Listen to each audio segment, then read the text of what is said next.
दो भूत सर्गौ लोके अस्मिन् दैव आसुर एव च। किसी के पास दैवी संपत्ति है और किसी के पास आसुरी संपत्ति है। दैव आसुर एव च। जिसके पास जैसी संपत्ति होगी, जैसा गुण होगा, आपके पास दैवी संपत्ति है, आप मनुष्य नहीं देवता बन जाओ। और आपके पास आसुरी संपत्ति है, आप मनुष्य नहीं असुर हो जाओगे, राक्षस हो जाओगे। तो भगवान ने कहा राक्षस होने के लिए आपको क्या चाहिए? दंभ हो। दंभ, दिखावा। मैं जो नहीं हूं, मैं वो बनना चाह रहा हूं, वो दिखाना चाह रहा हूं लोगों को। दंभो। और पूरा संसार दिखावे में व्यस्त नहीं है क्या?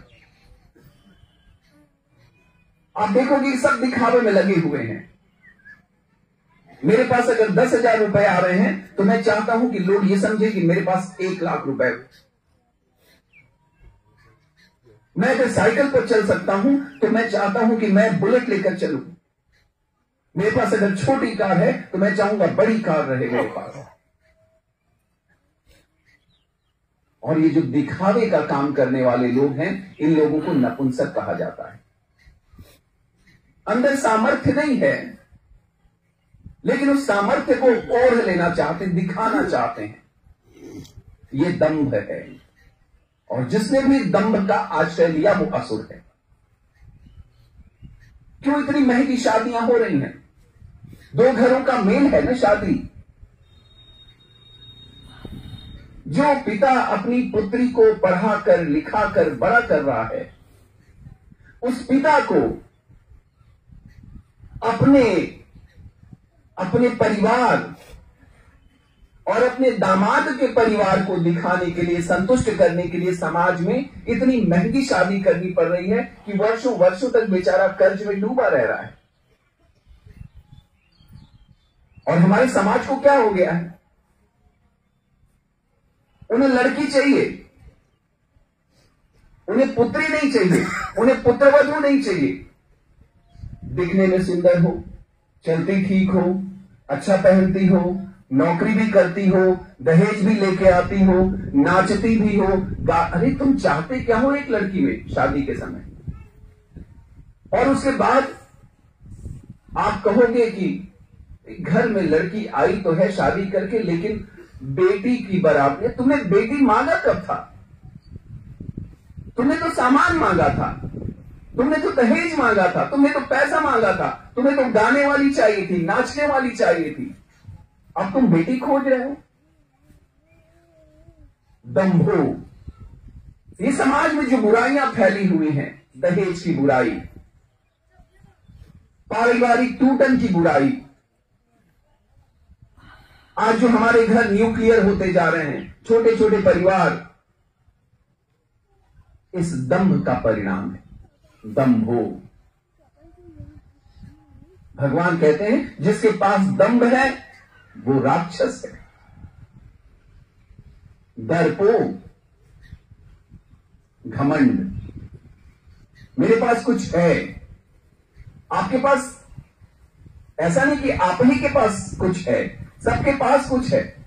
हर आदमी, दुनिया का सबसे बेकार से बेकार योग्यता वाला मनुष्य, उसके पास भी कुछ है।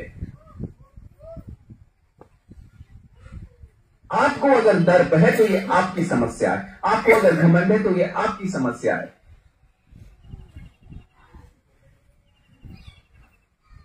और ये समस्या इसलिए है क्योंकि आपके अंदर अगर कुछ है, आप अगर अच्छा गा पाते हो तो इसलिए गा पाते हो क्योंकि आपके ऊपर ईश्वर की कृपा है। आप अगर अच्छा बोल सकते हो तो ये मेरी सामर्थ्य नहीं है, किसी और की सामर्थ्य नहीं है, ईश्वर की कृपा है। उनकी विभूति का एक प्रकाश मात्र आपके अंदर आ गया है, इसलिए आप अच्छा कर पा रहे हो। आप सुंदर दिखते हो, आपकी वजह से नहीं है। अगर आप आपकी वजह से सुंदर होते तो बुढ़ापे में आपकी सुंदरता चली नहीं जाती, क्योंकि आप तो नहीं चाहोगे कि मैं बुढ़ापे में कुरूप हो जाऊं, वैसे ही सुंदर रहते। इसका मतलब कोई और कंट्रोल कर रहा है। आपके पास शक्ति है, आपको लगा ये शक्ति तो मेरी वजह से, एक झटका लगा, पैर टूटा, सारी शक्ति चली गई। कहां चली गई? और तो और आप जो सांस ले रहे हो, ये सांस भी आप अपनी वजह से नहीं ले रहे हो, कोई और अंदर बैठ के सांस ले रहा है। क्योंकि जब आप सो जाते हो और सोए में मुर्दे की तरह हो जाते हो तो भी अंदर सांस चलती रहती है, तब हमको पता चलता है कि अरे ये सांस भी हम नहीं ले रहे हैं, ये सांस कोई और ले रहा है। तो फिर इस दर्प की आवश्यकता क्या है? इस घमंड की आवश्यकता क्या है? हमारे गुरुदेव महाराज ने कहा परमात्मा अहंकार ही खाता है, और ये अहंकार खाने के अलग अलग तरीके हैं उसके। बुढ़ापा, रोग, किसी के सामने पराजित हो जाना, ताकि आपका दर्प खत्म हो। हनुमान जी महाराज जब रावण को जाकर समझाते हैं कि भाई सीता मां को दे दो, तो रावण कहता है कि बंदर, अब बंदर मुझे सिखाएंगे? तू जानता नहीं है मैं कौन हूं? मैंने कैलाश पर्वत को उठाया, मैंने संसार के सारे विजेताओं को हराया। तो हनुमान जी महाराज कह रहे हैं अच्छा अच्छा, तुम वही रावण हो क्या जिसको बाली 6 महीने तक अपने बगल में दबा के घूमता था? अच्छा, तुम वही महाविजेता रावण हो क्या जिसको राजा बलि के यहां लड़कों ने घुड़साल में बांध दिया था? तुम वही राजा रावण हो क्या जिसको सहस्त्रबाहु ने पराजित करके जेल में डाल दिया था? रावण का दर्प भी तो टूटा था, हमारा भी दर्प टूटता है। हम अगर अपने को विद्वान समझते, कोई हमसे अधिक विद्वान बैठा हुआ है, कभी ना कभी हमारा दर्प तोड़ दे।